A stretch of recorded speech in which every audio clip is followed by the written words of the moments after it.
there. Okay, and record. Are you feeling any better? So, yes, from our conversation over the weekend. So I had PT Tuesday. I go in Tuesday. I don't feel a fucking thing. I feel great, right? I'm like, God, do I want to do this right now? I know. I hate that. I'm like, do I want to really do this? And I'm like, I'm paying for it. I'm like, all right. But I'm going to tell them, listen, this inconsistency shit's got to stop. Like, I want to figure out, or I'm going to go back and get an MRI. Like, we got to do this. I'm playing golf this weekend. I want to see how it feels after that. And then, so I go in Tuesday, and as I'm working it out, I'm like, oh, I'm fucking starting dying. to get sore. I'm fucking dying. Yep. He starts stretching me out. I'm like, dude, I'm almost in tears again. And I'm so mad at myself, right? Tuesday night, slept like shit. Yesterday, it got better as the day went on. And then today again, I'm good again. Yeah. And now I'm like, so like, is it like getting better? Like, I don't know what to think, dude. I'm like, I hear what you're saying. And that's like my same problem. I had the exact same thing happen to me. I'm like, man, I kind of feel pretty good today. But there's that one direction that they push it. When you bend it in and you push it forward, like towards me. When I pull it towards, like, bend, exactly. Put the foot right across foot the other leg, and then and try to pull it, and I get that impingement feeling, and it's stabbing, and my day is ruined. I walked in there with like no limp. I walk out of there in a wheelchair. Like that, I don't think that's how PT is supposed to work. So I agree with you. So then I haven't had PT since Friday, but I do my exercises on my own. I just don't push it too hard. I'm a little gentle, and feeling okay. Again, nighttime is different. Laying down is hard. But I said to Rosie, I'm like, I think I'm just going to do this on my own. I'm done with my PT anyway. That's why I didn't want to wait months, that long, a month for, of course. But I'm just like, it's like they can't feel what you feel. That's the problem. Like they just go through their movements and they're like, well, it's moving that far, so it's okay. No, like I can tolerate a certain amount because that's the deal. Like it's what I do. But exactly. No, my guy's like, oh, listen, I'm like, and I'm like, he goes, let me know if I'm doing too much. I'm like, listen, the guy I am, I will never tell you to stop. Yeah, just push it. Just go. Yeah. But like you just can't like treat me like a fucking Gumby doll either, dude. Like, right. So I'm with you on that. Yeah, like today I was like, felt pretty good today. I don't know. Yeah. So well, at least there's a little light at the end of the night. At least we're both feeling a little bit of relief here. But yeah. All right, let's get this thing fired up. Ready? All right, brother. Yes, sir. Make sure everything's cooking. Good there. What's up, everybody, and welcome to Bump and Run. I'm Pete Colasano, joined as always by my good friend Scott Bracey. Between the two of us, we have two good hips. We would make one good, solid, healthy male. What's going on, man? And we would walk in a circle all day because it's two good left hips, I think. Oh my God. That's a good point. Yeah. It would be pretty funny looking. We'd be walking with this weird gimp. Oh, Jesus. So did I hear you say you're playing golf this coming weekend? I am. And as life has it, it's taken a turn with a lot of my friends being busy with some stuff, with kid stuff, work stuff, and other stuff. Right. And I'm playing alone both days. I mean, I'll get paired up with people and just hope they're not too bad of people. As far as everybody knows, I shot a 78. Oh, we got a hole in one again. So I'm playing tomorrow afternoon and I'm playing Sunday afternoon. And I hope to get 18 in both times, but it's going to be a run to the gun. In a row with a bad hip. That's good for you. No. Friday, Sunday, Saturday. Oh, Friday. Okay. Yes, Saturday break. Yes, sir. I did play 2 Sundays ago. I was in an outing that I forgot that I was in, or I didn't forget that I was in the outing, but I didn't realize it was that Sunday. Yeah. So my buddy texts me on Friday, like, hey, how's the hip? I'm like, oh, dude, it's a disaster. And he's like, really? You're going to be able to play golf? I'm like, in my head, I'm thinking this thing is in June or something. June, like, unless I have surgery a couple days before, I'm going to be fine. So I'm like, yeah, I'll be good. When is it? And he goes, Sunday? I go, yeah, which Sunday? He goes, this Sunday? I'm God. like, oh, okay. I'm like, yeah, I'll be there. Was it a scramble? It was a scramble. Yeah, that helps. But what sucked is that it rained the night before and they decide cart path only. Oh, yeah. I'm walking all over the goddamn place. I'm like, and there was no reason whatsoever for it to be cart path only. This course was firm as shit. That's what I find. That's what I just start driving. And if I see a ranger, I go, dude, come on. My bad. Yeah. I like, dude, look at the fucking ground, please. Yeah, come on. It's hard as a rock. Like, I'm not an asshole. I'm not going to drive to a swamp, but like, if it's I don't know if you find this though, when I'm a little banged up, like injured, like I have some kind of injury, like with this hip. And it's happened to me before. Like if I had like a little bit bad wrist or forearm kind of thing going on, it causes me to slow down a little bit, and then I actually end up hitting straighter. So that happened to me at this scramble. I'm like, I was driving the ball straight as shit. I had multiple holes where it was all my ball. Yeah. Like my drive, and in fact, I was really fine through like 9 holes, maybe 8 holes. And then it started to catch up on me. I was just having a hard time rotating. The hips just were like, no, fuck you. You're not doing this. Yep. But I got to like what was our 17th hole. And it was my drive, my chip to within 4 inches, Beautiful. My tap in for birdie. And I'm like, listen, somehow you find a way and you make it happen. But I do find that a lot of times, like when I'm hurt somewhere, I don't know, maybe at the very least, I slow down my backswing and it's not so like, whipping action. Yeah. And I actually end up playing a little better. It's weird like that. So, you never really know how well you played in a scramble, but I know, as far as your score, but you can kind of tell, Definitely. So you could tell. I was satisfied. I was a little sore that night, and I'm like, I am going to be in such bad shape tomorrow. And I was okay. I was relatively okay. That's what I'm hoping for too. Yeah. I'm fingers crossed. So that's why we weren't here last week. Both of us had either PT or I'm coaching my son's baseball team again. We're 1-2-1 right now. Coach is not happy, and the players are well aware. I'll give you a better update next week because I don't want to talk about it right now. Oh, so they're really good kids and they're super coachable. I'm happy with them, and they made some improvements in this last game, but we'll get into that a little more next week when I get a little better feel for where we're at. No Italian ice yet for the kids. No, not with one, not at 1-2-1. You kidding me? Ooh. Absolutely not. But we definitely were. Most of us, I'm sure, those who were listening watched the NFL draft. So why don't we take a look at the draft? What we thought, what we think might be some sleepers. Some not so, I don't know. I never want to say anything's a bad pick because you really never know. If a guy turns out, you picked him too high. Well, if he turns out to be a player, nobody gives a shit. It's only if he misses do you worry about it being too high. So what do you want to start off with there? What do we want to look at? I'm going to start with some sleepers. Okay. What do you got first? I got New England Patriots quarterback from Oregon, Christian Gonzalez. I feel like this is a great pick for them. Physical, athletic, perfect fit for Belichick. I would say it's a perfect fit. Yeah. I think he was the second corner off the board after Witherspoon went way earlier than we thought to the Seahawks at 5. Right. And then I think he went 18 to Didn't they just did they part ways with Stephon Gilmore? Yes, Gilmore's gone, and Gilmore's been gone. Right. And McCourty, the safety, just retired. The other one, so this is a perfect thing. They need some slide right in there. Yes, sir. And it looks good. Yeah. What I thought was like a good move. I was surprised that Will Levis dropped as far as he did. Although once we got to like maybe like 17, 18 in the draft, I forget exactly who was in there. I'd have to look to see, who picked what. But then you knew nobody was going to take him because nobody needed him. Like, why would someone like, the Steelers are not going to take him, or, Baltimore's not going to take him, or Miami's not going to take him. And you're like, this is not going to happen. So then he falls to Tennessee in the second round. And I'm thinking, wow, how many times have we talked about where you end up matters so much to the success that you're going to have? Sam Darnold comes to the Jets. Bad coach, bad GM, no talent, and he sucks. Now Sam Darnold is on San Francisco. San Francisco at the time was thinking they really wanted to make a move for Sam Darnold. What if Sam Darnold had been on this San Francisco team for the last, 5 or 6 years? Yeah. Would it be different with that coach, surrounded by that talent, with that defense, that offensive line, that running game? We don't know, right? So Will Levis falls to Tennessee, and the first thing in my mind was Steve McNair. This is going back a ways, right? So he gets drafted out of Alcorn State. People only think of Steve McNair like he was lighting it up and he was, great passer and stuff like that. But when he first started with Tennessee, they were run-centric. They brought him in very, very slowly. Strong defense, run-centric, low expectations for him.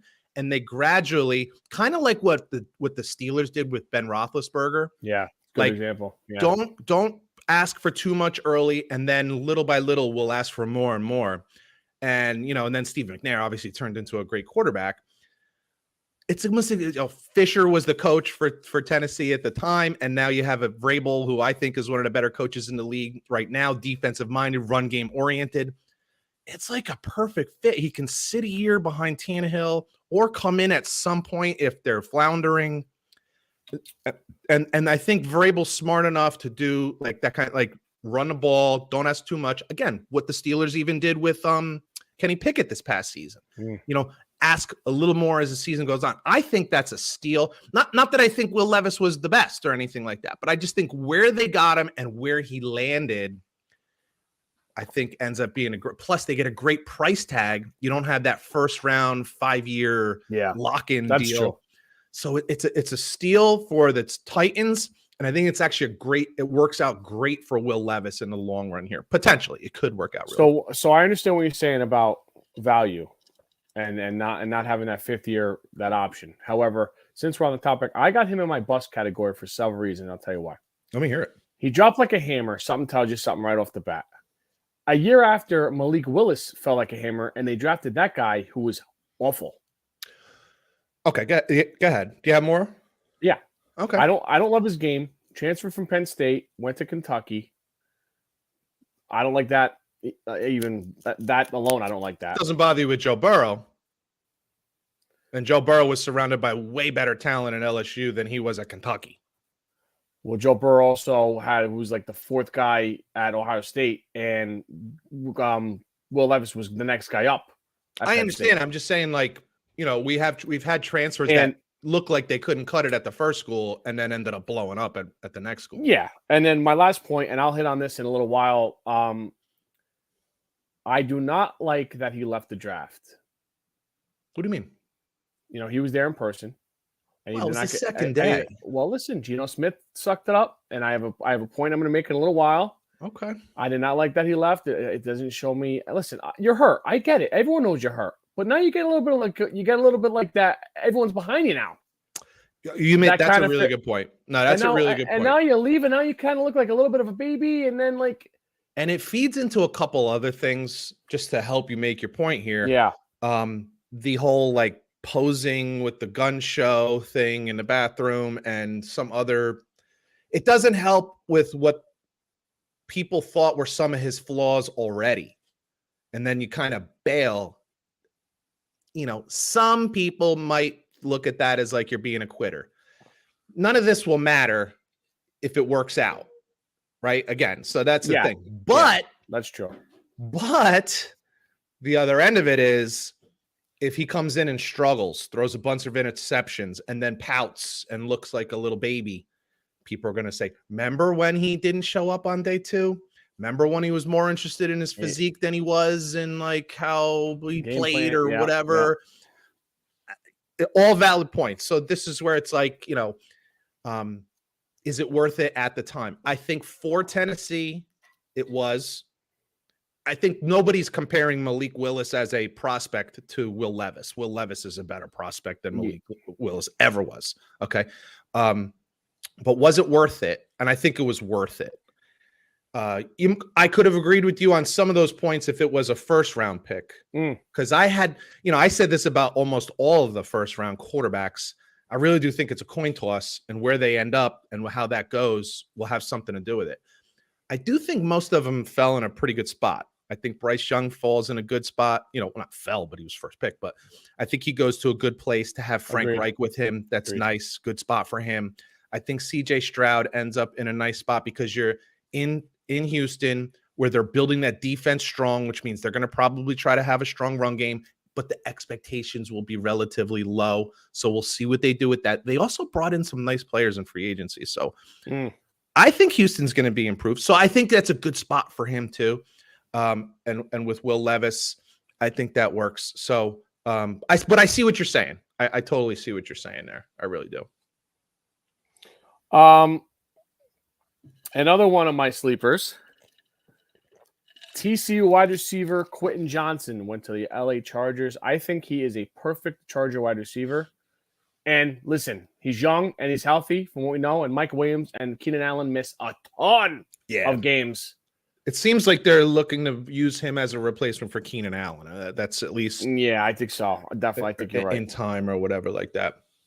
I was just thinking, it's not like sleepers, but somehow Baltimore always. We talk about this. I think we've said this every year. They find a way to have a really good draft every freaking year, even though they're not necessarily movers. They don't necessarily jump up. You kind of just let it come to them, and then you're like, "Oh, Jesus Christ!" They did. Like, how did they do that every year? It's like the draft falls perfectly. Where the opposite was the case with the Jets this year. It's not anything that they didn't do. It's kind of what they did do. They made the move for Aaron Rodgers. They end up swapping picks with Green Bay, and instead of being the 13th pick, they go to 15. And Bill Belichick, I don't know, was this him jamming it up the Jets' ass, or was this him trying to make a move? But he makes the trade with the Steelers for them to come up and pick that offensive lineman that the Jets were probably going to draft. It kind of stung a little bit. But I will give you a sleeper, and that is the Jets' defensive end, outside linebacker, or whatever he ends up being because of his weight. He's a little narrow. Will McDonald is super productive, super flexible, great bend, what they like to call. And the one thing I like about him most, because people are kind of giving them a B grade on this one, you have Tua, you have Josh Allen, and what the hell's his name in New England? Mac Jones. Mac Jones in here. And then you have, which are fighting for playoffs, you have Patrick Mahomes and Joe Burrow and Herbert. Trevor Lawrence. You got to get after these guys. So in a way, this could really be a blessing in disguise, because this guy, what I like about him most of all, 10 forced fumbles. I love that. He's got a nose for the ball. That's a guy who's not just like hungry for sacks. Like, he's hungry for big plays. And I like that. And I think the B or B minus grade, some people gave him a C for that pick. I got a feeling that actually could be a nice pick for them and turn people's opinions around. I like it. I'm going to go to Philly, which is now. Oh my God, they had an A plus. Is there an A plus grade for your draft? The Philadelphia Bulldogs or Georgia North. Holy crap! Georgia linebacker Nolan Smith, who was an All-American before injury. I think he could be the steal of the draft, and on an older Eagles defense, maybe sits half a year, maybe plays sparingly to start, but I think he's going to be rock solid, especially behind all those friggin' big guys that they got on the D-line, man. What unbelievable. So two things about that pick. Number one, what's interesting about that pick is that that's who a lot of people complained the Jets should have taken instead of Will McDonald, because he was on the board and they thought he could be more productive or better upside, whatever. And I'm sure that has to do more with the fact that he's from Georgia instead of Iowa State, SEC instead of Big 12. So I think that's funny that you called him up when I just said Will McDonald. Is that the bigger steal or the sleeper, or is the bigger steal, maybe the biggest steal in the draft is the fact that they get Jalen Carter? Jalen Carter, yeah. Who might have been, the number one prospect in the whole freaking draft on that defensive line that had the most sacks. Oh, no. Where'd you go?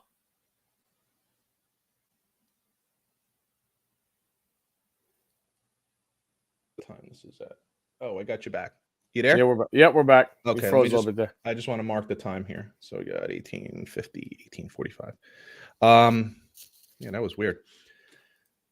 You have Jalen Carter in there. What a steal that is. And the reason you're able to do that, if that's a quarterback, you can't make that move. Correct. But a defensive tackle, people look past that real quick. People look at it's just a different position. The one thing I will say about the Eagles, everybody's like so excited about the Eagles. We talked about this after the Super Bowl. They had a bunch of free agents and they lost a few of them. They're going to have to count on like 4 or 5, maybe even 6 rookies to be starters on this team now. They draft well. We just mentioned the 2 that they got in the first round are just killers. I mean, that was just killer picks. But I just think it's a big ask to have. I still think they're going to be really good. Don't get me wrong. I just think that's a big ask to try to get 5 or 6 rookies to be starters and still be a Super Bowl contender. Yeah. I think you still be very good. I mean, you look at what the Jets did with their defense last year, and then with Garrett Wilson and rookie offensive and defensive rookie of the year last year for the Jets. But that's a lot to ask. That's all. It's a lot to ask. So we'll see how that turns out. But man, did they have just fantastic draft. And then they trade for DeAndre Swift. Now, is he injured? No.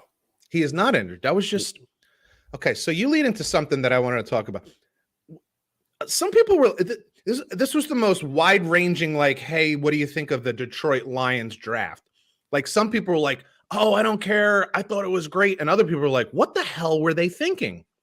Where do you fall on that one?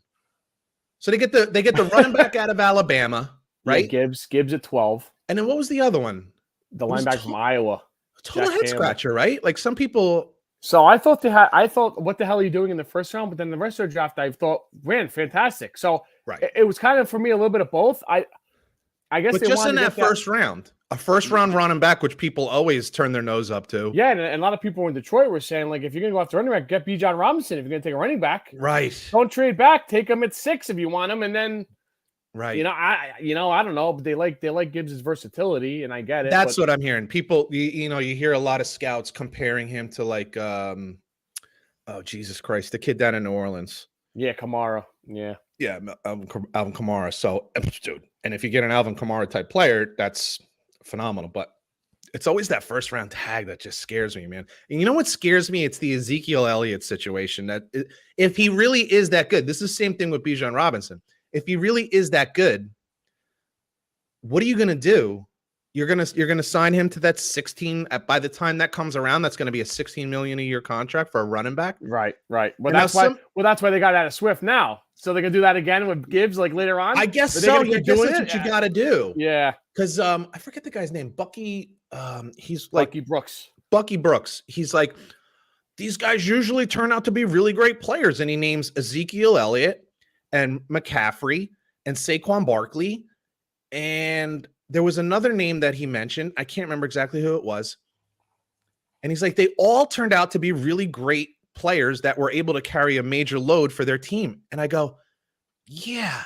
Dalvin Cook. Maybe it was Dalvin Cook. But I go, but none of them have won a championship. Yeah. And the reason I bring that up is because you're investing so much into a running back.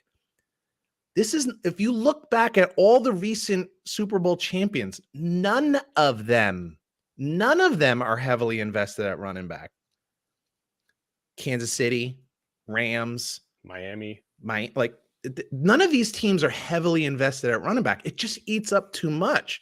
You make an interesting kind of strategy point, we'll say, about the idea of, like, hey, you draft them in the first round, you have them for 4 years and kiss them goodbye. Yeah. I guess you could look at it like that, because how far into the future can you really look? But that's the only thing that I look at with that. It's like, man, shit. Like, how many teams were going to pick Gibbs in the first round? Is there a chance you could have had him in the second round anyway? Yeah, exactly. And Campbell too. I know most people had at least a second round grade on him, right? Listen, they like him, you go get him, but I think it was a little risky. But while we're on the Lions, I'm going to go, one of my sleepers, I think safety Brian Branch from Alabama. Fell in the second round, hard-hitting safety. He's going to move up in the box. They just lost a couple guys. Go ahead. I was just going to ask you, was his thing speed? Did he have a slow 40? Yeah, he didn't have a great combine or pro day, but they like his film, and I agree. Listen, as much as you want to be in shape and this is the rest of your life, and people don't perform well in shorts and t-shirt. They like the action. They like teammates around them. That's why I like film. I like game film. You remember back in the day, if people would have judged Jerry Rice just on his shorts and t-shirt workouts, he wouldn't be the greatest receiver in the history of sports. So how about Tom Brady? You look like like me now. on a bad day.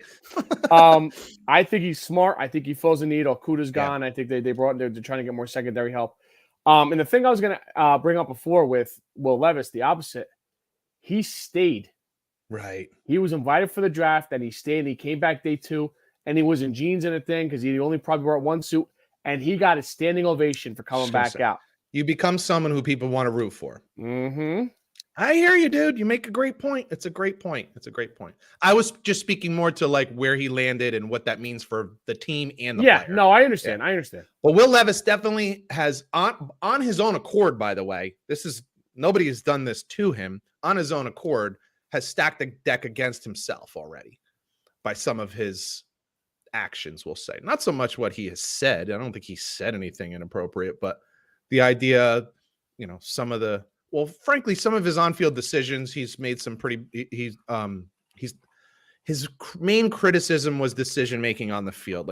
And this happens a lot. This was a Josh Allen problem when he was a senior. You have that cannon for an arm and you think you can make every throw on every play, and it gets you in trouble sometimes. That's the one thing more than any other trait I think you can actually break a rookie quarterback or a young quarterback out of. You can't make a Tua bigger and stronger and less concussions after he's had 5 concussions. You know what I mean? Like a Bryce Young, he's going to be 5'10" and 195 pounds at best for the rest of his career. Like, you're not fixing that. Whereas with some of the Will Levis stuff, but to your point, he's brought some of this stuff on himself, and he's going to have to, and it's going to be held against him if things don't go well at the start. Which why make things difficult on yourself, man? It's bad business. Yeah, bad business. Another sleeper for me. I have a team and I have some players around it. The Giants, I thought. They had a really good draft. Hitting needs isn't as though it doesn't always work out. There's obviously misses and injuries and all this. Right? But they went corner. They traded up a spot to get the guy they wanted, Banks from Maryland at corner in the first round. They got the center Schmitz from Minnesota, who was a great player, and they were patient.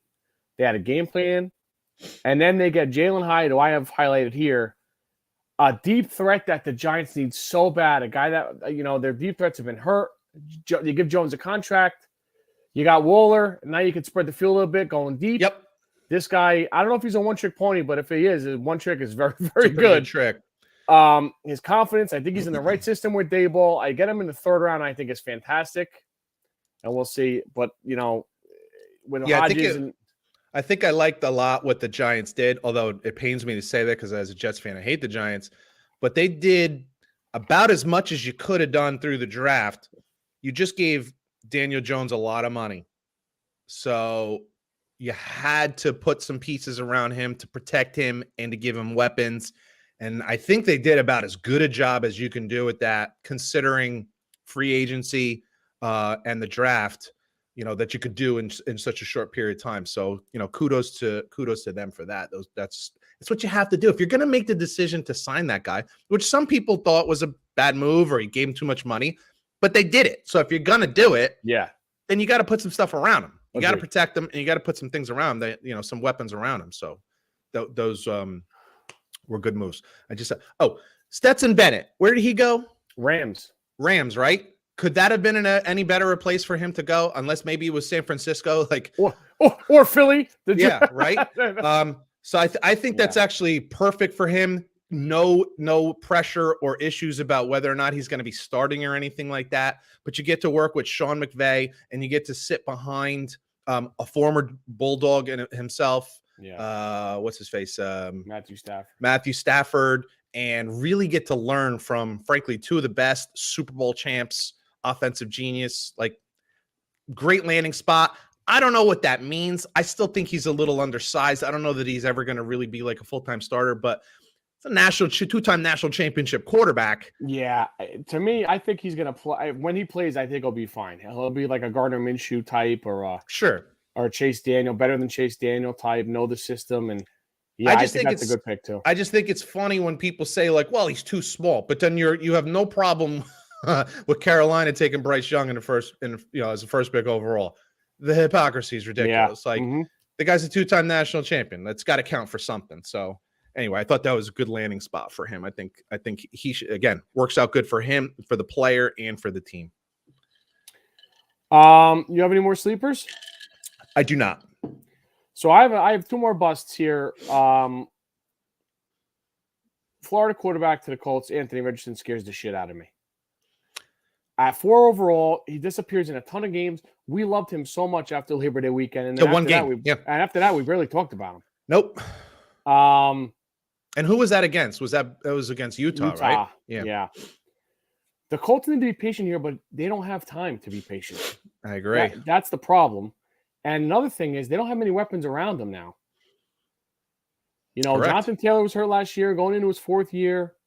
Michael Pittman's their best receiver. Yeah, he's a fine receiver, but he's not going to knock anybody's socks off. Paris Campbell's gone. T.Y. Hilton's gone. Mm-hmm. I don't know, dude. I can't name you their tight end. Mo Alley Cox, is that just the basketball player for VCU? You can make an argument that he had better weapons at Florida. And you also have to consider at Florida, he was playing Vanderbilt. He was playing South Carolina. Right. So Kentucky. Yeah. Thank you. You're making my point exactly. And against those teams, he still had like a mid 50% completion percentage. Dude, it's brutal. So I can't we talked about it before the draft. I was not high on him at all. I find it fascinating that people were commenting on his physique and how jacked he was at the combine, but yet Will Levis looks basically the same, and it's a negative for him. Like, it's a positive for one guy, but it's a negative for the other. It makes no sense to me whatsoever. I don't think it's a negative or a positive for either one of them, other than the fact that a bigger dude can take a little more punishment. So whatever that's worth. But I don't get it. I didn't get it. I think it's a real risk. With that said, the only what I'll call like a bright spot here, especially if you're a Colts fan, is I'm not sure. The head coach's name, Shane Steichen? Yes. Okay. Shane Steichen was at Philly. OC from Philly, yes. He's offense coordinator for Philly. That's the guy who was working with Hurts. Did a pretty good job with him. Turned a guy who was, again, semi-low completion percentage guy into Super Bowl contender. Super Bowl quarterback who did really well in that Super Bowl. So if you're a Colts fan and you're like, oh, I don't know about this pick. I don't know about it either. And I'm not trying to compare him to Hurts, but he's the guy that knows how to work with a physical, underrated kind of, low completion percentage quarterback. Gives you some hope, but I don't like it. I don't like when I see, like, to me, it's different if you're the quarterback at Florida and you have a 55% completion percentage, or you're the quarterback at, say, Vanderbilt or Kentucky, and you're in the same boat, because we're talking about light years different talent. Definitely. Florida had guys that were drafted in this particular draft, and they'll have players that will be drafted in the next year and the year after draft that were playing with Richardson this year. Nobody from Kentucky got drafted that Will Levis was throwing to. Maybe there was an offensive lineman or something, but do you see what I'm saying? There's a difference. I totally agree with you. Yeah, and so I don't even think he threw to Kyle Pitts. I think there's a different quarterback they had. It was. He just his first. Yeah. Basically, was a first-time full-time starter this year. Because after that first game, there was a lot of people like, "What were they holding him back for? Why weren't they playing him?" Well, watch the rest of the season, and you'll see why they weren't playing. Fucking inconsistent. He's really inconsistent. And what's worse, and this was the same problem that we saw. You and I talked about this so many times with Justin Fields. It's not so much the long distance throws. Like, dude, kid's got a cannon, pretty accurate on those downfield, those 30, 40, 50, frankly, 60-yard downfield throws. But he struggles throwing a screen pass or a 5-yard out. These are the layups. These are the first down throws. Can you throw a hitch in the exact spot, put it on the guy's hip on the opposite side of where the corner is going to be? Like, that's the difference. It's not the 70-yard bomb. It's not the screen. Like, you can't complete. Yeah. It's like you can't hit a quick slant because you don't either have the anticipation or the accuracy, or your arm is just a cannon. It doesn't have the touch. So there's a lot there not to like. There certainly are the physical traits that you should like, but I'm with you on that one. There's big time bust potential there. And that's the kind of pick that gets a GM fired if it doesn't work out. Yes. You make a great point with personnel and opponents. You could argue that's why Ohio State quarterbacks have struggled so much because, of course, besides Michigan and Penn State and occasionally Iowa, Wisconsin, they throw 50 on everybody. They got the best wide receivers in the country beside them in Alabama for the last 10 years. And I know we go back to Ohio State quarterbacks to the 80s would not be good, but we're talking lately. Like, yeah, when they go, most of the guys that they go pro, they play wide receiver. They don't even play quarterback in the NFL. Right. So that's I want you to think about that hurts them too. Yeah, think about this. 2 years ago, Justin Fields was throwing to 3 basically 3 top 10 draft wide receivers on the field at the same time. There's an argument to be made that he had, as a unit, a better wide receiver core than anyone in the NFL. Yeah. Yeah. Think about that. Yep. Going up against Minnesota, going up against Purdue, Indiana. Yeah. Yeah. And then you wonder why these guys struggle when they come to the NFL. You know, I'm almost trying to say in a way it's not necessarily their fault. When you're just chucking the guys, somebody's wide open. You know, well, yeah, you're a Division I quarterback. I expect you to throw that open. He had that bad Wonderlic test too, right? Or whatever test He that did. was. Yeah. So did C.J. Stroud, by the way. C.J. Stroud had a bad Wonderlic test. Yep. So Yep. we'll see about that. I don't know. I've said this. I'll say it one more time. We'll see what happens. But C.J. Stroud to me is the exception to the Ohio State rule because I watched film on him and I did see him go through progressions. So we'll see. But the accuracy when it comes down to those windows in the NFL are significantly smaller than college, and they're definitely smaller than what you had at Ohio State. So I don't hate what you're saying. However, another team that has no weapons, a defensive coordinator as a head coach. I have no idea who their OC is. I don't either. It's not. He would have been better off falling. He would have been better off going to like the fucking Seahawks or something. Listen, didn't they end up drafting a wide receiver too, though? Well, they got John Michie back from cancer, from leukemia, which is excellent news. And they signed Robert Woods. They did, and I think they did. Yeah, they drafted a kid from Ole Miss, I want to say, right? Am I wrong on that? I'm not sure. I feel like they drafted a speedy wide receiver. I want to say Mingo or something, or I was thinking that exact name, dude. I was thinking that exact name.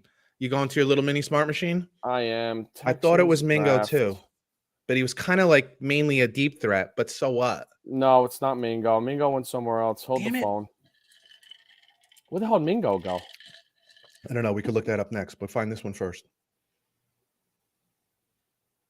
What do you got? Bad Wi-Fi? Come on. What the hell's taking so long? Nathaniel Dell from Houston. Okay. So he stays close to home. And I think that, as they said, was the first time a Houston player went to a Houston team. Oh, really? Yeah, first time a player from the Houston Cougars got drafted by either the Houston Oilers or now the Houston Texans. Oh, Mingo went to the Panthers. That's a great pick. Okay, that's a good pick, call. Dude. Good call. Good call. Yeah, listen, Houston's definitely fighting upstream. You know what I mean? They're definitely fighting upstream. But correct me if I'm wrong. They're in division with Indianapolis, Jacksonville, and Tennessee, right? Yes, sir. So we'll see. I think they're going to be improved this year. I think they might surprise some people. I'm not saying they're going to be even a 500 team. Wouldn't necessarily be surprised if they won 6 games. Okay, competitive in a bunch, win 6. I wouldn't be shocked. How about that? I'll leave it at that. That's certainly improvement. Sure. One more for me, dude, and I'm going to be a little brutal here. To my Denver Broncos, I don't know. I got Marvin Mims highlighted here, but before you go any further, before you actually get to the picks, any thoughts on your head coach hitting the bong at the draft? No. Did you see that? I did. I'm not a weed guy. I'm not either, but I just thought that was interesting. But what's the difference of having 3 scotches at that? Like, whatever. Well, I'm just like, it's interesting legal timing. All over the place now. No, I know. Dude, I got bigger problems than a guy hitting a fucking bong. You got Russell Wilson as your quarterback. Dude, he's doing calisthenics on a plane to London. I got bigger problems. I got Marvin Mims highlighted here, wide receiver from Oklahoma. Well, good player. We don't need a wide receiver. Yeah. Best player on the board, my ass, Sean. I mean, I know you were out a year, but let's get back into the fucking swing of things here. You didn't take a wide receiver without trading one. You didn't trade Patrick or Judy or Sutton. You took a cornerback from Iowa that you're going to make a safety. Great. Then you took a safety. Fascinating. They took a center in the 5th round or 6th round, whatever. They only had 5 total picks. They took a linebacker from Arkansas who I like. I think he'll fit in because Alexander Singleton's a good player, but he's always banged up, and they just extended him. Listen, Let me take you back a year from now. A year ago. Let me take you back a year ago. We felt that Denver was a quarterback away from being an elite team. Yeah, I was just going to hit this point. Good call. So yeah, sure. Russell Wilson didn't play good, right? But then when last season ended, what were you looking at and like, holy shit, man, I thought this was I thought we were solid here, but nope, we needed help. And did we feel that during the draft or in free agency? No. Yes, in free agency they did. They got 2 linemen. Okay. They got 2 star linemen. They got a pass rusher from the Cardinals. Their secondary is already pretty deep, although they did lose a corner, which they might resign, I read. The tight end position, I don't love it. It's not, but Sean Payton's not really a big tight end person besides Jimmy Graham, but Jimmy Graham was a horse of a different color. Yeah.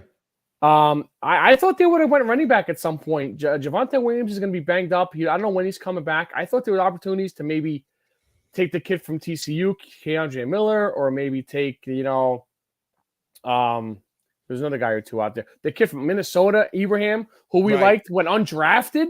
Right. Dude, take a swing at him in the 6th round.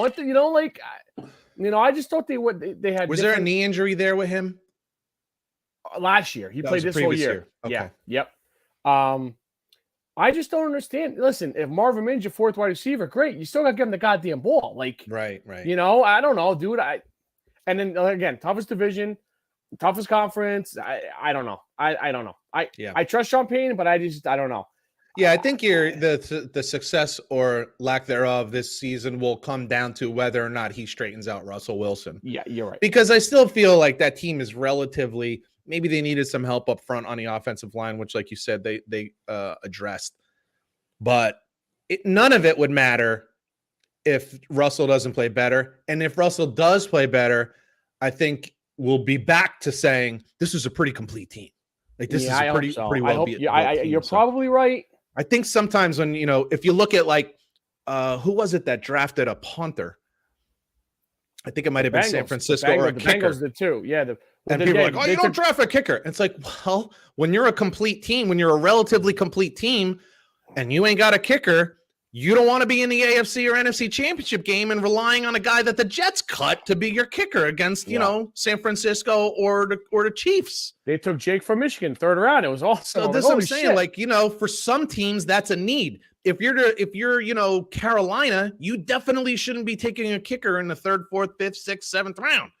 But if you're San Francisco, if you're, maybe even Miami, if you're the Chiefs or the Eagles or something like that, that might be something that you actually need. So, the draft is different for everybody. Some teams are drafting because they're so bad you need a lot of players. And some teams are trying to just pinpoint a couple positions because you're pretty complete. I feel like San Francisco and the Chiefs are kind of in that mold. San Fran wasn't going to get that quarterback to really fill the spot that the one thing that they need. So, you're trying to really narrow it down to something very specific. Whereas someone frankly, even the Jets or say Carolina, Houston, you need volume. You need lots of guys. We're trying to start from, not Jets aren't trying to start from scratch, but some of those teams are starting from scratch, man. So it's very different for different teams. When the Raiders took Janikowski, what was that, 2nd round? It was really early, but the dude was a freaking killer. Dude, he played for 15 years. Yeah, it's killer. You don't got to worry about it. Yeah, and it looks crazy at the time. It does. But maybe that was too high because you got to look and say, well, was anybody else considering that? Yeah. But who knows? But in the grand scheme of things, from your point, if a guy's on your franchise for 15 years, right. Looking back, no one's looking back at the Raiders and all the mistakes they make, especially someone like that never gets Russell. Said. Right. Nobody's talking about Janikowski going way too high in the 2nd round. Everybody looks at him. He's probably in a ring of honor for the Raiders. How about the 4 defensive backs that they've taken the last 7 years that all got cut? And also, how about the 2 linemen they've taken way through that got cut? Mike Mayock isn't their GM anymore because of bad 1st and 2nd round picks. We go on and on and on. Yeah, nobody's talking about Janikowski. So that's what I mean. At the time, if that's, again, I think it was San Fran who actually got a place kicker, field goal kicker or whatever. Moody, yep. They may be looking and saying, what? Again, I'll throw this out to everybody in the audience.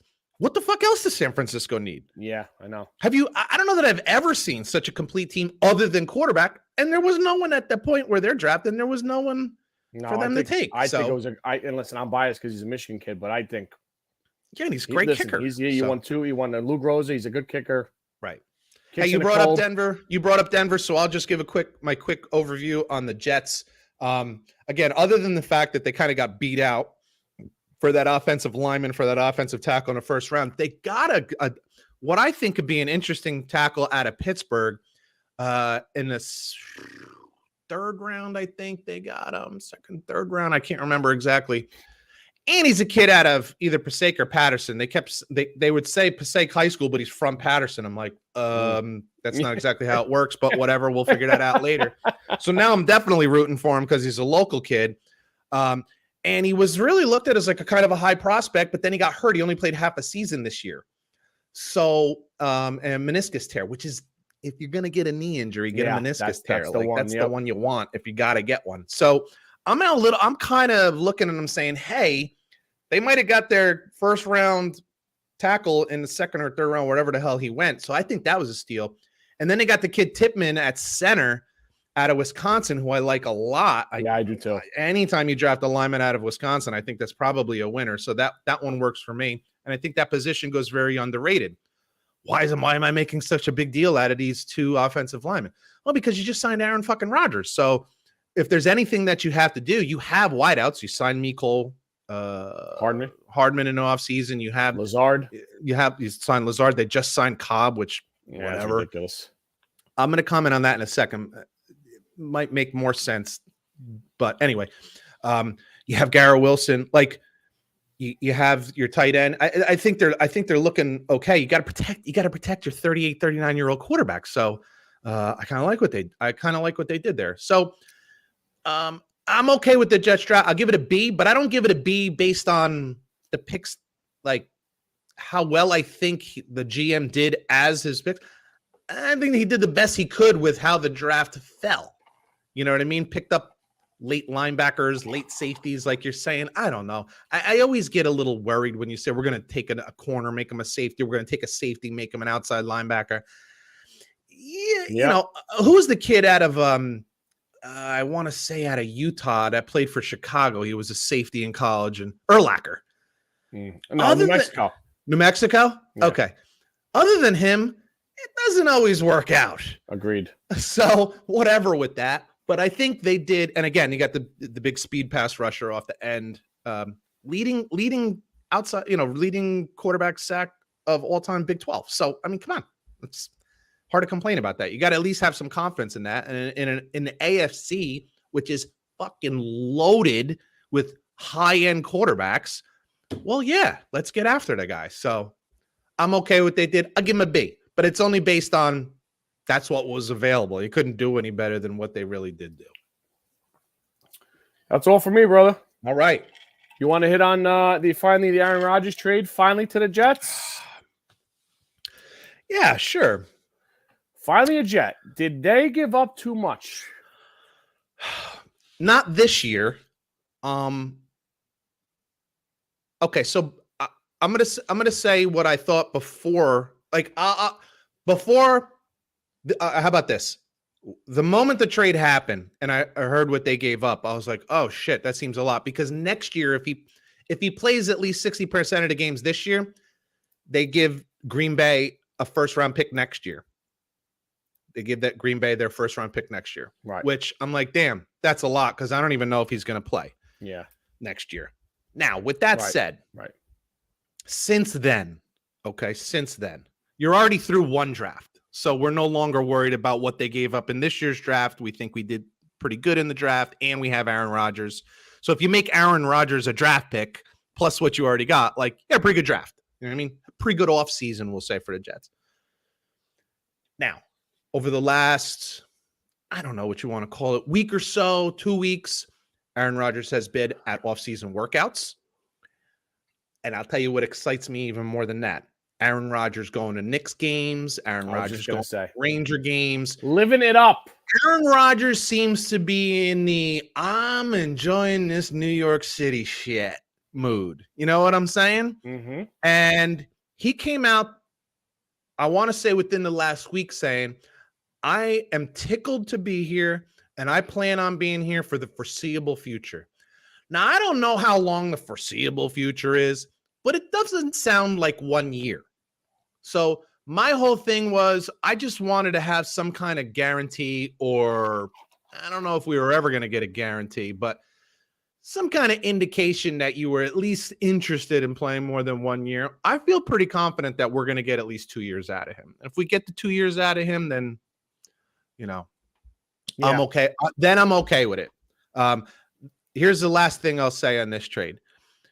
If you look back at Aaron Rodgers' history in the NFL, and not even just the NFL, if you look at Aaron Rodgers' history, even going back to college, when he feels slighted, when he feels like people are doubting him, it's when he plays his best. He was a junior college transfer that went to California. Nobody wanted him, and he lit it the fuck up at Cal. Okay? Nobody lights it up at Cal. He lit it up at Cal. That's why he ends up being a fucking first-round draft pick, right? Comes out, and he doesn't get picked in the first round, has to sit behind Brett Favre for 3 years, and everybody's like, I don't know if this guy's any good, and he comes out and wins the Super Bowl. Fast forward, 7, 8 years? For 3 years, his stats start to decline, and then they make a move. They fire who's at Dallas now? What the hell's his name? McCarthy.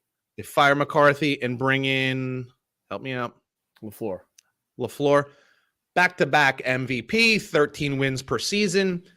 But this past season, his stats drop off. He doesn't look good. He's not interested in off-season workouts. They don't make the playoffs, and everybody says, no. This time Aaron Rodgers is really washed up. This time it's over. He looks like an aging quarterback. And you can just see the way he's acting. He's like, I love it when people doubt me. Mm-hmm. So I think at least for this year, you're going to get whatever Aaron Rodgers at 39 years old is his best. I think you're going to get that this year. Now, what I get next year will depend on how they do this year. So if the Jets are somehow like a 12-5 team, and I'd say even if they just go to the second round of the playoffs, lose a close game or something like that in the second round, I think you get a motivated Aaron Rodgers coming back next year. I really do. Because I think he's happy because he looks and he says, they brought in what we needed or what I wanted. We had a successful season. Hey, I'm 1 more year with Nathaniel Hackett, who was my offensive coordinator in Green Bay. Let's take 1 more run at this thing. If he gets injured halfway through the season, if things don't go like most people think it might go, hey, this is a top 5 defense last year. You got the offensive rookie of the year, defensive rookie of the year. You should have a really good season. You won 7 games last year. You got to win at least 10 or 11 this year. What if they win 9? Then I don't know what you got coming next year. Then I don't know. And that's the problem with Aaron Rodgers, man. He is the ultimate front runner. If things are going his way, there's nobody you would rather have as your starting quarterback. And I mean nobody. But if things aren't friggin' perfect, and if he's not thrilled, I don't know what you get. And neither does anybody else. And that's the problem. Yep. That's the problem. Well, I'm going to say this with a little salt in my tone. I have to give Peter congratulations on the Devils outlasting the Rangers in 7 games. It was a great series, though, dude. Congratulations. No, it was a great series. Great series. Back and forth. I mean, come on. Rangers dominate the first 2. Then they don't know how to score. Let me just say something about this. After you mentioned those first 2 games Rangers dominated. Bro, they looked like a seasoned playoff team. Like they looked like a team that had been there, knows that. And the Devils looked like what they were, which is a young hockey team that none of these guys. Devils haven't been in the playoffs in 10 years. Yep. They looked it. They looked like a team that didn't belong. Jack Hughes was like 10. Yeah, exactly. So, and it's only his 3rd year in the league. That guy is a stud. Really good. Really good player. And oh, by the way, he's kind of undersized, but he's not afraid to lower his shoulder and lay into something. And you got one of his brothers from Michigan too. He's going to play next year. So. Oh, really? Yeah. Nice. But the turning point was the Devils making the change at goalie, which stunned me. It stunned the Rangers too. They're still stunned. They didn't know how to react. Like they stopped putting the puck on the net with a fucking fresh goalie. Bananas. I don't think it was just that they stopped. This happens all the time in sports, right? You look back with the Giants. Phil Simms gets hurt. Hostetler comes in. The team rallies. Like this happens a lot in sports where a big time player gets hurt. The team rallies at least for a little while. So that's what I think happened more than the Rangers were flustered. I don't think the Rangers were flustered. The Devils, especially defensively, were playing like almost like old 1990s New Jersey Devils, like this Scott Stevens and Niedermeyer. Forget about it. They were like not giving up. The Rangers for the games that the Devils won, the Rangers were barely ever able to keep possession in their own zone. Like they weren't able to keep possession and really get great quality shots on goal. If you really watch, there weren't a shit ton of quality shots on goal. Schmidt is a big kid too. He's a big dude. So like he just kind of like takes up the whole goal and he's like, yeah, try to find a hole. You know what I mean? Yeah. So that helps too. But the rest of the team made a big difference. And if there was one difference to me between these two teams before the series started, it was speed. Those first two games, it didn't seem to matter at all. But then the Devils started using their speed, and they're way, way faster than the Rangers. So that made all the difference. Devils fast and young, and the Rangers have a ton of questions now going into the offseason. The Kane trade looked like a bust. He was more banged up than let on. He kind of traded himself to the Rangers. Yep, wanted to go there. They really didn't need that position, but put him back with Panarin. He's got the Stanley Cup blood. Didn't work out. I know there was a lot to like there. I get it, but like it didn't work out at all. Yeah, how do you not, right? How do you not make the move? You got it. Especially when he's like itching to go there. Like, dude, it's like you didn't give up much to get him, and then Tarasenko looked okay, but their veterans let him down. Panarin's been awful. Yeah, and I still think you have a great goal. I like the goalie a lot. Igor's great. No, Igor, listen, he's fantastic. He got pissed off. Like, dude, enough's enough. I'm losing games 2-1 here. Like, because to be honest with you, with the games that the Devils, especially the games that the Devils won, but there was one game that was close for a while, and the Rangers just opened it up very, very late. Yeah, game 6. That game shouldn't have been that close. The Devils should have had a 3-1 lead at that point. I mean, he made some saves that were just like, come on, man. Like, really? Come on, do me a favor. Like, you got to let one of these through, for Christ's sake. Yeah. Some of them, the anticipation that he has. Yeah, you can't teach that shit. Yeah, you can't. I was really impressed with him. I think more than anybody I saw on the Rangers, and listen. And he's young too. If the Devils have taught you anything in the past, if you got your goalie set, and this is what goes with any team, frankly, you got your goalie set, you can build a team. It's kind of like if you don't have a quarterback, you can't win. Well, if you got a guy who's giving up 3.5, 4 goals a game, you don't have a team. It doesn't matter what else you got. I agree with you, but here's the problem too. You just don't want him to have the career like Hank had. Hank was a great goaltender too, and they didn't win shit. They went to a cup final, but but it makes you automatically competitive. No, you're right. And then you can, and I always say it's like if there's a position where you just know you don't have to worry about. Yeah. You know what I mean? This is the essence of the NFL. And I guess in Major League Baseball would be like if you have that just, you have a great pitching staff. You have this important piece that you don't have to worry about for 10 years. And then you just work your ass off to build the rest of the team. Now they certainly have to work on gaining more speed and stuff like that. But yeah, God, it's just nice to have that guy back there. I mean, this was the Marty Brodeur thing forever with the Devils. It was like, we can be mediocre everywhere else because we got this guy who gives up 2.5 goals a game. Yeah.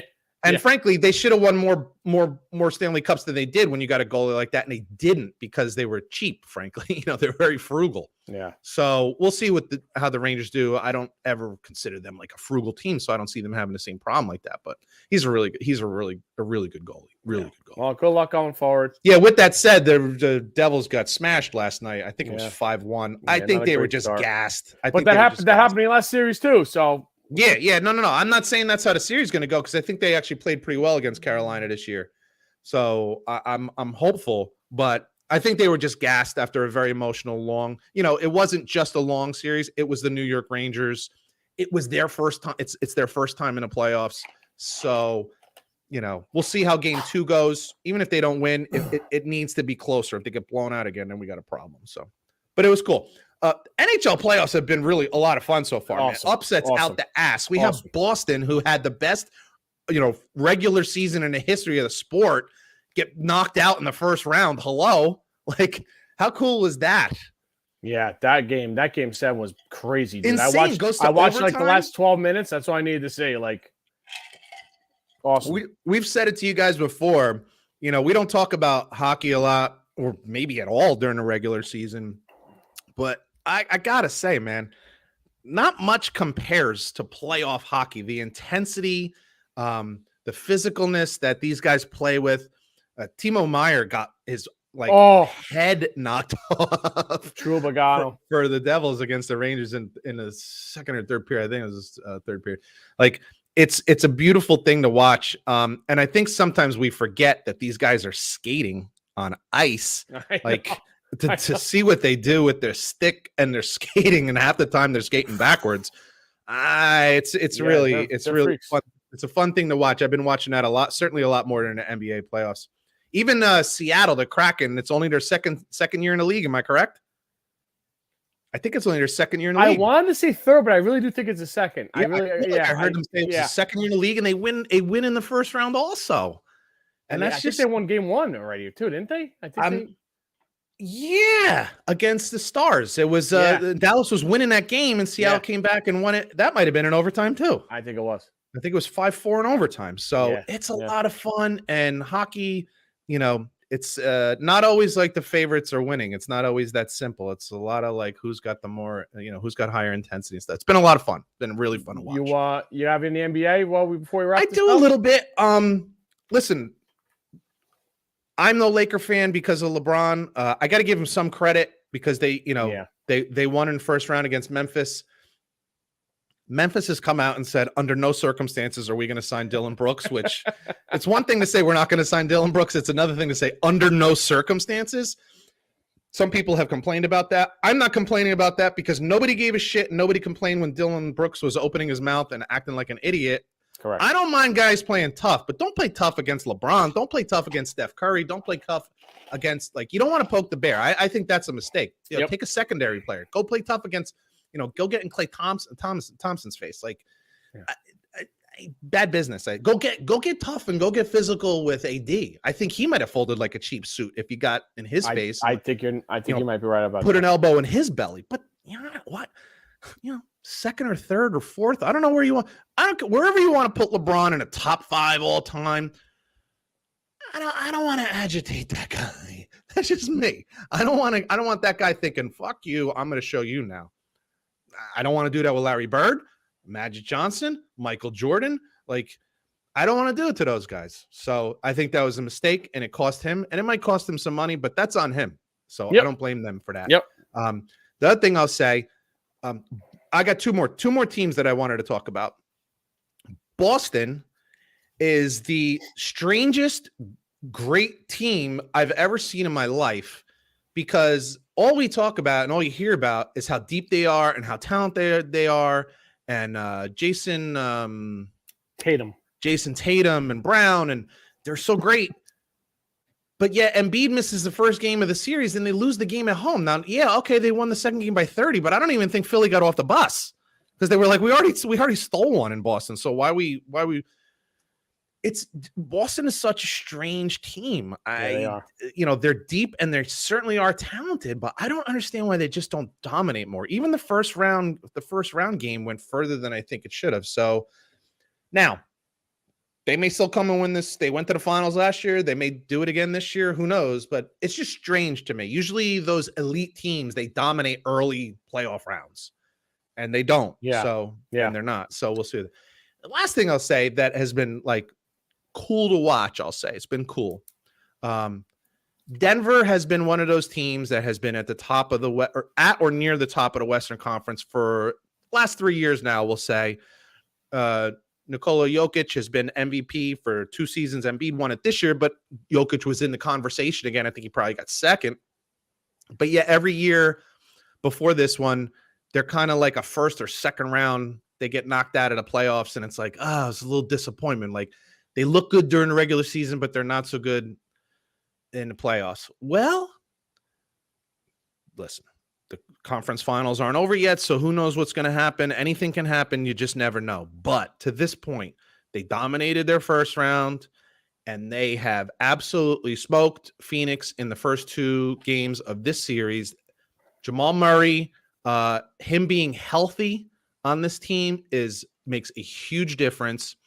And Phoenix, looks like Chris Paul's injured. So if he's out, that hurts them. I expect Denver to kind of, finish this series up relatively quickly. So might finally see Denver in the finals this year. It wouldn't surprise me at all. Of all the teams that I've watched so far in NBA playoffs, they look like the best. I'm saying East or West, doesn't matter to me. East or West. They have Batman, but they have now 2 Robins, it looks like. So that helps. That helps a lot. Absolutely helps. Jokic doing it by himself. He's good, but he ain't that good. So. Nope. Nobody is. Even LeBron, when he was with Cleveland and they had bad teams, they wouldn't win the finals because it can't just be one guy. Not when you're going up against that good a team. We say this in the NFL all the time when we would talk about like Lamar Jackson. Like, yeah, against most of the league, they can't defend you. But in the playoffs, you're playing the best. So you gotta be more than a one-trick pony. You gotta be able to do other things. So yeah, you can look great during the regular season. I think this was the complaint or the concern about Denver is, you look great in the regular season because you dominate all the bad teams. But then when you play the really good teams in the playoffs, you guys don't have the juice. This year, it looks like, at least so far, they've been of all the teams I've seen so far, they've been the most dominant. I'll put it that way. They've been the most dominant. And frankly, nobody's been dominant. It's been a pretty interesting playoffs, Miami beating Milwaukee in the first round. Jimmy Butler looks like fucking Michael Jordan. It's incredible. He's a little banged up, so he sat out last game. But it's nobody's dominating, but except for Denver. Denver looks really strong and they look healthy. So, ready for Scotty Trivia? I am. Hey, do we have what golf tournament do we have this weekend? By the way, I believe it's the Wells Fargo. Something Hollow. Something. What's the course? Wells Fargo. Yeah, what's the course is Quail Hollow, Charlotte, North Carolina. It's really nice. A beautiful. Correct me if I'm wrong. Isn't this the course that they used for the Legend of Bagger Vance? No, this isn't the one. That's not. That's in South Carolina. That's like That's like something island. Is that something they used for a U.S. Open or something like that? Yeah. Okay, I remember we talked about it. That's why I was wondering if this was that course. Okay, let's do some Scotty trivia. We're going to stay on the draft theme. Oh, I got 3 questions for you, Coach. Okay. What 3 schools have had a player drafted in every draft? Like every draft ever? Every draft ever. 3 schools have had a player selected.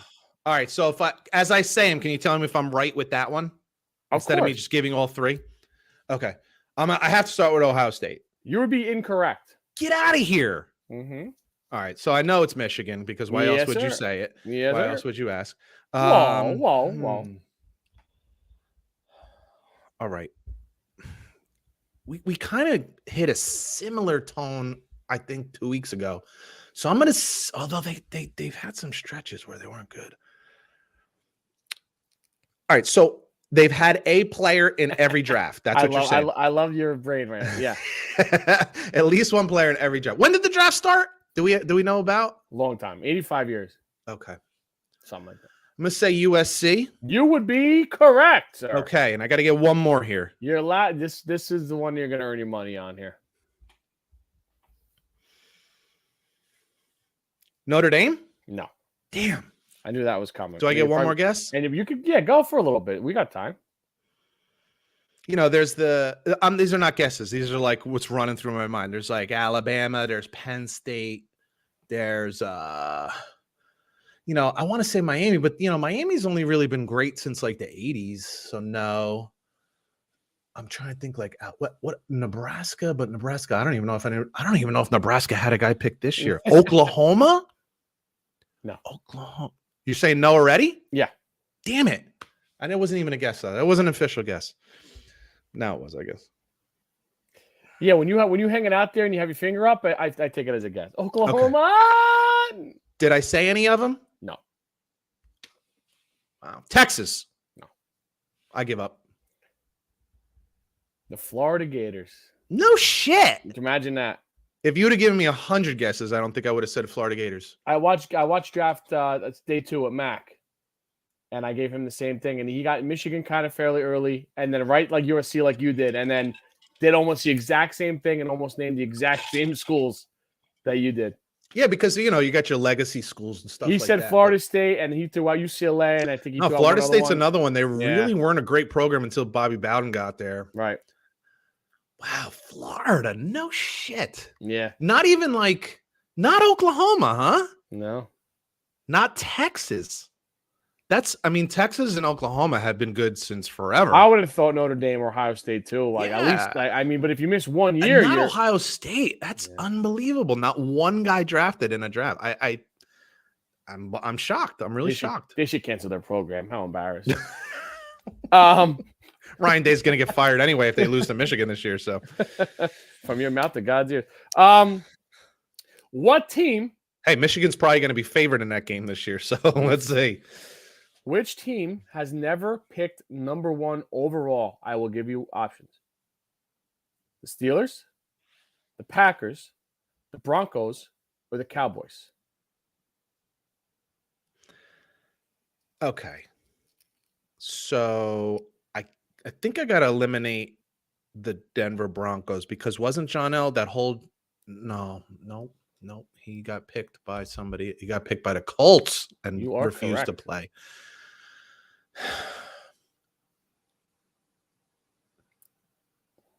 What were my choices again? The Steelers, the Packers, the Broncos, or the Cowboys? Steelers, Packers, Broncos, Cowboys. All right. Okay, I'm definitely taking the Cowboys out of that because, correct me if I'm wrong, wasn't Troy Aikman a number 1 overall pick? He might have been. Wasn't Russell Maryland number 1 pick too? Might have been. Yeah. I don't know. But I'm taking them out. Okay. Green Bay was really bad before Brett Favre got there for a long freaking time, man. So if I took Green Bay, who's left? Steelers and Denver? Broncos, yeah. Never had it for. I'm going to say the Steelers. So close. Oh! Denver? Denver. I should have. You always just go with your teams. Why was I even thinking about this? This is not true. It just happens to be that way. Never had a first-round pick. Never. I mean, a first overall pick. Never. No shit. Crazy, right? Yeah, and you talked yourself out of it with Elway. I thought you were coming together with it, and I'm like, shit. If I would have forgotten, damn it. One more. And okay, let's hear it. You should know this one, and I want no excuses. How many quarterbacks were drafted before your favorite player, Dan Marino? My favorite player. Okay. So we know for a fact that the Jets took Kenny O'Brien. Is that the Elway year? Mm-hmm.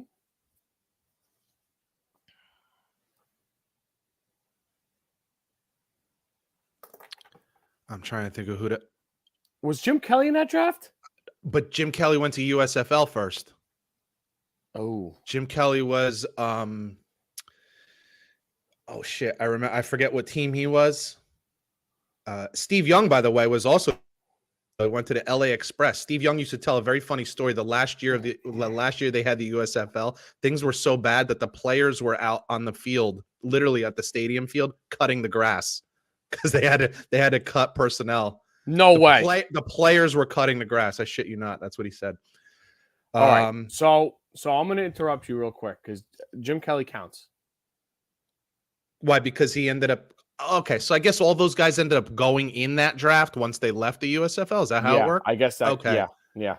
And I will give you the quarterbacks when you got it if you guys. So was he Okay, so you can't tell me though, but he was in that draft. You're saying. Mm-hmm.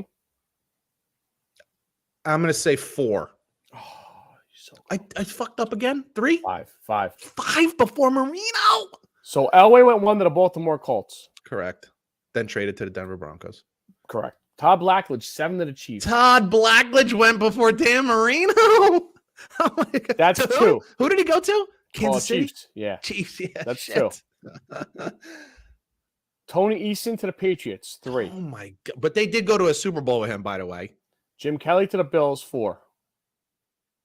What pick was that? 14. Okay.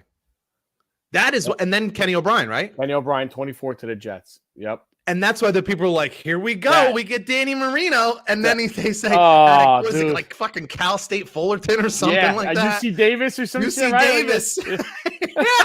And people are like, it's just funny. Everybody's like, yeah. And the pick is Kenny O'Brien. They're like, what? Why? Because of a little cocaine? Give me a break. Who wasn't doing coke in the 80s? Oh, my goodness. Elway. Yeah, apparently, right? Oh, my God. Dude, that was good trivia. Good way to end. Yes, sir. Damn, it was 5. So that means there was 6 first-round quarterbacks that year. Yeah. That's a lot, man. And people think it's just a quarterback league now. I know. Come on. 40 years ago. That's crazy. It is funny, though, man. Think of how many quarterbacks in that draft went to the Super Bowl. Yeah. More than you think. People forget that Tony Eason went with yeah. But he got killed by Chicago, by the Bears. Yeah. Marino went. Elway went. Eason went. I think Blackledge, and Kenny O'Brien, of course, because he's with the Jets. So 4 out of those 6 quarterbacks, and other than Blackledge, all were successful quarterbacks. Not like Kenny O'Brien was bad. Right. Kenny O'Brien's problem is that he gets compared to Marino. If Marino had already been picked in the Jets to Kenny O'Brien, nobody would be complaining because Kenny O'Brien, before the modern era, so I'll say like before 2010, we'll say, Kenny O'Brien was top 30 statistically all time. Think about that for a second. Kenny O'Brien was top 30 all time statistically with like yards, touchdowns, stuff like that. Like he was really good. It's just who did he throw to? Who was the guy? Altoon. Oh, Altoon was there already. Okay. Yeah, okay. Wesley Walker. Walker was the guy I was thinking of. Yeah. Okay. Sure. Okay. Yeah. Was Freeman McNeil there yet? Freeman McNeil was there. Yeah. Mickey Schuler a tight end or not yet? Mickey Schuler. That was also the years of Gastineau, Klecko. Like the Jets were pretty good. Yeah. The Jets. That was a good time. My problem is, I was young. I was in single digits, early double digits during that time. So, I wasn't the football aficionado I am now. So. And frankly, they've barely been that good since for the last 30 years, 35 years. So good stuff there. Good stuff, man. I appreciate that. Good stuff. Awesome. Yeah, so I'm glad I did that trivia thing after the thing. It seems like it's working out. Oh, I love it. Good. Who doesn't love sports trivia? It's always the best. Exactly. And I take so long to answer. Everybody at home gets to play along as long as they're listening in. So, like as if I'm going to get them right. For Scott Bracey, I'm Pete Colasano. You've been listening to Bump and Run, and we'll catch you guys next week. Later. All right, we're good. Excellent. Cool, man. Yeah, no, I enjoy that a lot. That's a very fun way to end it. That's why I haven't been doing them the last couple times because I'm like, my stuff is kind of a downer after the trivia. So someone got a rabbit's foot stuck up her ass. Like, If KD was a girl, if KD played the WNBA, how many points would he say? Yeah, you know what? Let's just end with trivia. No, but it was good while it lasted. Yeah. How many gross, disgusting, stupid ideas could I come up with? So, actually, probably a bunch if you gave me enough time. But anyway, no, I like it. That's a lot of fun, and that's something we can keep doing for a long time. So. Very cool. All right, man. I'll have this. I got no sports tonight, so I'll have this out. I'll have this out tonight in regular time. Pal. Sounds cool, good. Man. Talk to you later. See you later. All right. Bye.